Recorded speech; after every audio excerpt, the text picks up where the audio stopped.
Welcome to Breaking News to Trading Moves. Imagine your raw material costs just skyrocketed overnight because of a global supply chain disruption. Right, which is just a nightmare scenario for any manager. Oh, totally. And you have to ask, do you panic? Yeah. Or do you simply, cross out the price tag on your product, write a higher number, and just watch your customers buy it anyway? Which takes a lot of confidence. Yeah.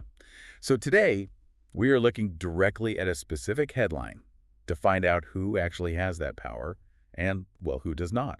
We take a news item and analyze the winners and losers for you.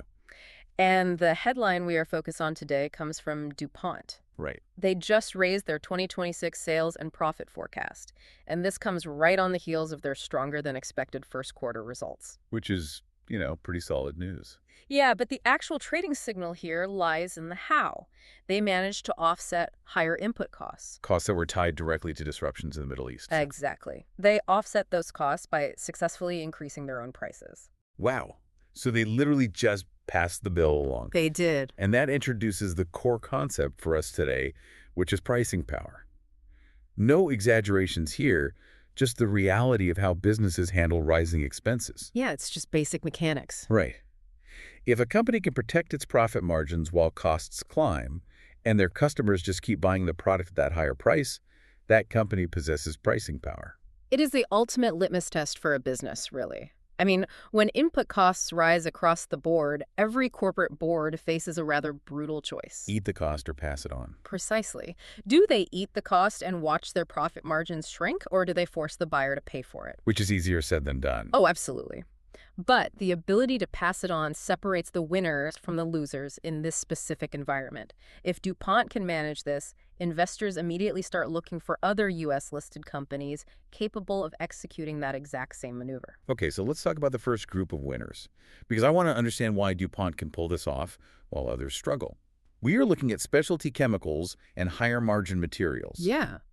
What is it about this specific sector that gives them such a resilient margin?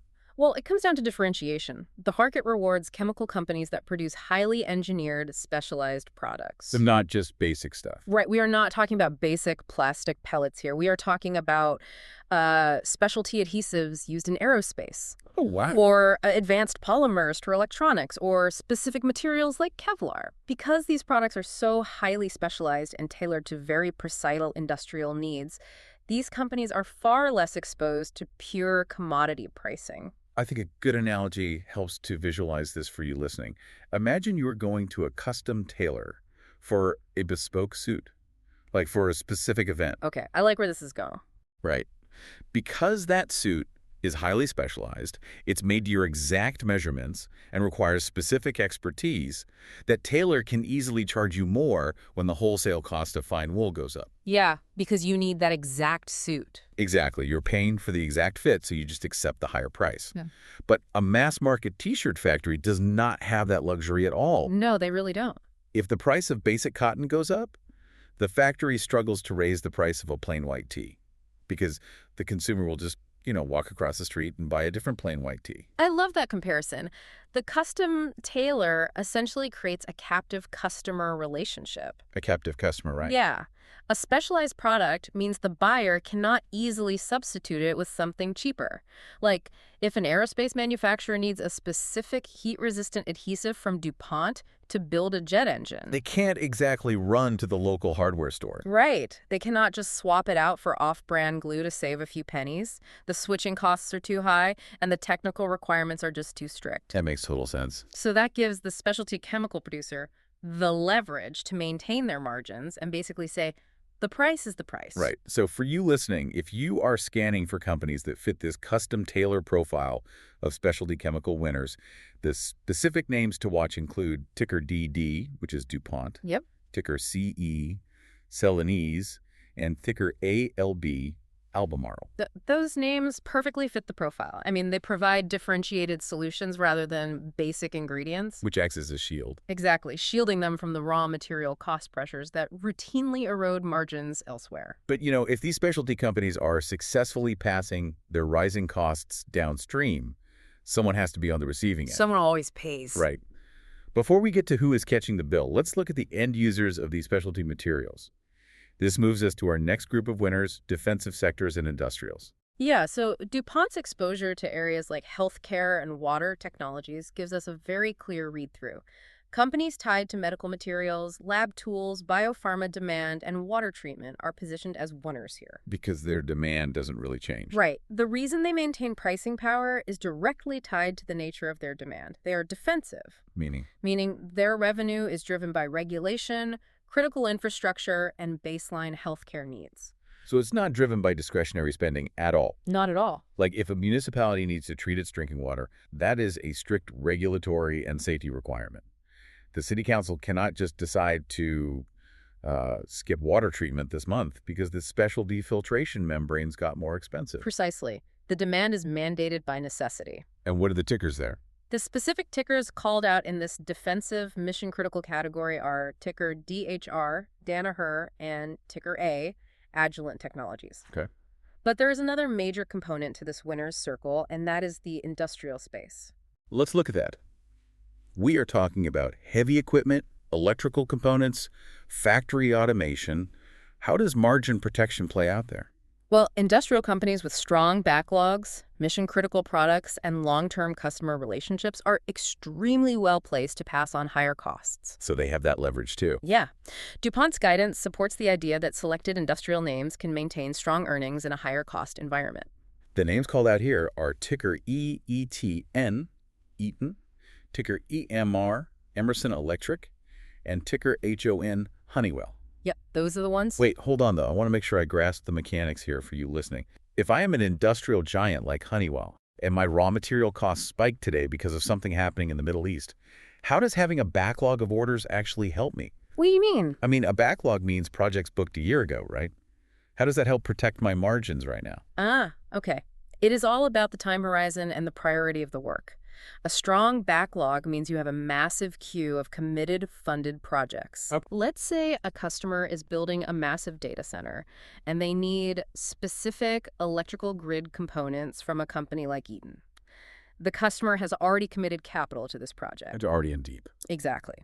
When input costs rise, the industrial supplier can often negotiate the pass-through of those costs via specific contract clauses, or simply because the buyer has no choice. So the buyer just, accepts the price hike? Often, yes. Because delaying a multi-million-dollar infrastructure project to haggle over a price increase on a critical electrical panel is far more costly than just paying the higher price. Oh, wow. Yeah, that makes sense. The customer prioritizes getting the facility built over fighting the inflation. Contrast that with consumer goods. Right. Compare that to a company relying on daily consumer purchases, where they have to win the buyer's dollar every single afternoon. If a consumer brand raises prices, the shopper can immediately choose a cheaper alternative without any switching costs or project delays. That makes the mechanics crystal clear. The sheer scale and necessity of the industrial project provide a buffer that everyday goods just lack. Exactly. So we have established our winners: specialty chemicals, defensive healthcare and water tech, and industrials with massive backlogs. Oh, well. Right. All of them can point to the rising costs and pass them down the line. So let's trace that line to the opposite scenario. We arrive at our first group of losers: commodity chemicals and packaging. Yeah, and this is where it gets tough. Commodity chemical companies operate in a completely different reality than the specialty companies we just praised. Wow, so These producers are highly exposed to feedstock costs, energy prices, and cyclical demand. let's define feedstock costs for a sec so we have a clear picture. Sure. Feedstock refers to the raw materials used in the industrial process. For commodity chemicals, we are usually talking about the derivatives of crude oil and natural gas. Okay, the basics. Right. These companies take those base materials and create basic chemical building blocks. The problem is, the products are not highly differentiated. Returning to your analogy, they are the mass market t-shirt factory. So when the cost of crude oil or natural gas goes up, they feel the pain instantly. Immediately. With weaker pricing power, those rising feedstock costs put brutal pressure on their margins. Because they can't just pass it on. Exactly. They cannot easily walk over to their customers and demand higher prices because their products are largely interchangeable. Right. If one producer raises the price of a basic industrial solvent, the buyer will simply call a competitor and buy the exact same solvent at the old price. So it's a race to the bottom. The specific companies identified as being more exposed in this commodity chemical space are ticker DOW, Dow, ticker LYB, LyondellBasell, and ticker WLK Westlake. Yes. But the vulnerability does not stop with the chemical creators, does it? It flows right into the companies that use those materials. Yes, the supply chain moves directly to packaging and plastics. Companies that manufacture the physical boxes, bottles, and films use massive amounts of resins and plastics. And resins come from. Resins are just the solid or liquid synthetic materials derived from those commodity chemicals. When the cost of resins rises, the packaging companies face immediate margin compression. Okay, the tickers to watch in this vulnerable packaging space are ticker AMCR, Amcor, ticker BALL, Ball, and ticker SEE, Sealed Air. Right. But let me push back on this vulnerability for a second. Because these packaging companies are massive corporations. They are. If their raw materials cost more, wouldn't they just have, I don't know, standard clauses in their corporate contracts that automatically pass that inflation straight to the brands they supply? Like, why would they eat the cost? Well, in theory, they try to pass it on. They certainly attempt to enforce those clauses. That doesn't work out that way. The reality of corporate contract negotiation is far messier than a simple automatic price hike. You have to look at the macroeconomic environment. Right. If consumer demand at the retail level is soft, the customers, meaning the large brands buying the packaging, will fight back viciously against those price hikes. So it becomes a standoff between two giant corporations. Precisely. The packaging company says, our resin costs skyrocketed, so your plastic bottles now cost 10% more. And the brand says, The brand buying those bottles looks at their own internal data and says, we cannot accept that increase. Our retail shoppers are already buying fewer items. We are not paying you more. wow. Yeah. Because of that aggressive pushback, the packaging companies find themselves trapped. They are caught between rising input costs from the chemical producers and corporate customers who refuse to absorb the inflation. That sets up our final group perfectly, because it forces us to look at those corporate customers refusing the price hikes. We're following the supply chain all the way down to the final layer, right to the shelf. Yep. We were talking about consumer staples. Consumer staples companies sit at the very end of this entire chain. Think about the physical makeup of household goods, laundry detergent, shampoo, toothpaste. It's mostly plastic and chemicals. Exactly. The bottle itself is plastic, which comes from packaging. The contents are chemical formulations, which come from the chemical producers. Right. And getting millions of those bottles to stores requires extensive logistics and fuel. All of those inputs are subject to the cascading cost increases we have mapped out. I really want to highlight this for you listening, because this completely flips traditional investing wisdom on its head. It really does. Usually, consumer staples are viewed as the ultimate safe havens in the stock market. The conventional wisdom tells us that no matter what the economy does, people will always buy toothpaste and toilet paper. Right. But in this specific environment, these safe companies are actually positioned as losers, lacking pricing power. It is a phenomenal reality to recognize. The environment of rising input costs combined with a cautious consumer completely changes the dynamic. Break that down for us. Let's dive into exactly how P&G or Colgate gauges their options here.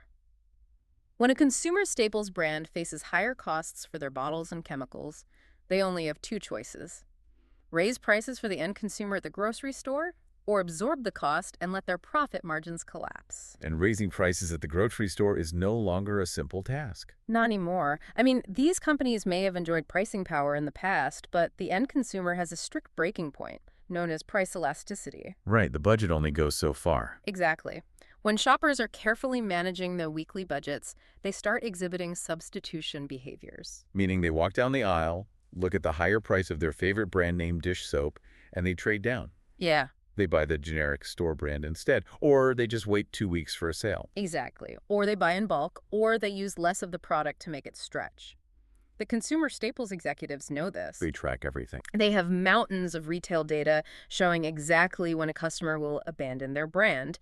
So the brand managers look at the higher invoices from their packaging and chemical suppliers, and they know they cannot just arbitrarily add 50 cents to the retail price of a shampoo bottle without destroying their sales volume. The mechanics of the margin squeeze here are just relentless when you lay it out like that. They are dealing with the cumulative effect of the entire global supply chain's inflation.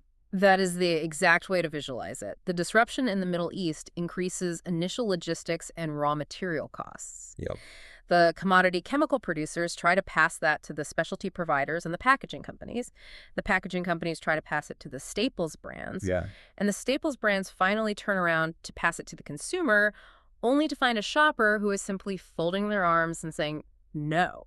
Because the staples companies cannot pass the final cost along without destroying demand, they are forced to absorb the pressure entirely, and their quarterly earnings suffer. It's inevitable. The specific consumer staples giants, called out as facing this exact margin pressure, include ticker PG, Procter & Gamble, ticker CL, Colgate-Palmolive, and ticker KMB, Kimberly-Clark. It is a flawless demonstration of exactly where pricing power begins and where it hits a brick wall. A literal wall at the grocery store. Right.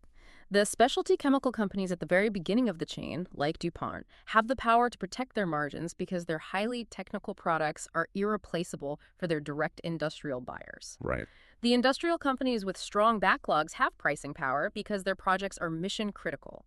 But the companies selling everyday items in plastic bottles lack that same leverage when the person pushing the shopping cart is feeling cautious. It paints a wonderfully complete picture. I mean, we started with one headline about DuPont raising its forecast, but by tracing the mechanics of how they did it, we mapped out the fundamental strength and weakness of different business models across the entire market. It really connects the dots. We can see exactly where the costs originate and exactly who gets stuck holding the final bill. Analyzing the underlying mechanics is always more revealing than just reading the surface numbers. It tells us how the ecosystem actually breathes. So let's provide a concise recap of this ecosystem for you listening. The news regarding DuPont reveals a stark dividing line in the market. A very clear line.